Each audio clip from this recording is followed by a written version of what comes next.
Give respect and take respect.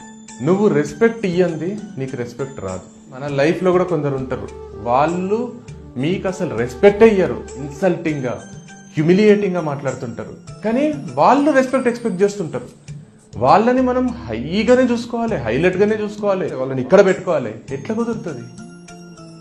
ఎట్లా కుదురుతుంది అంటున్నా. వాళ్ళు రెస్పెక్ట్ ఇస్తేనే మనం రెస్పెక్ట్ ఇస్తాం. వాళ్ళు రెస్పెక్ట్ ఇయ్యంది నువ్వు రెస్పెక్ట్ ఇవ్వాలని కోరుకుంటారు. నువ్వు రెస్పెక్ట్ ఇవ్వకపోతే నీకు రెస్పెక్ట్ ఇవ్వడం చేత కాదు, నీకు ఎట్లా మాట్లాడాలో తెలియదు, నువ్వు ఏది పడుతుంది మాట్లాడుతావు, ఇంపార్టెన్స్ ఇస్తలేవు అంటే వాళ్ళు నీతో ఎట్లా బిహేవ్ చేస్తున్నారు. ఎప్పుడైనా గుర్తుపెట్టుకోండి, మనకు అనాలనిపించినవి అన్నీ మనం అనరాదు, మనకు వినాలనిపించినవి అనాలి.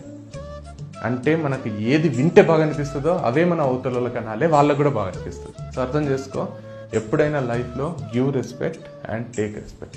ఇంకా కరెక్ట్గా చెప్పాలంటే only if you give respect you will get respect.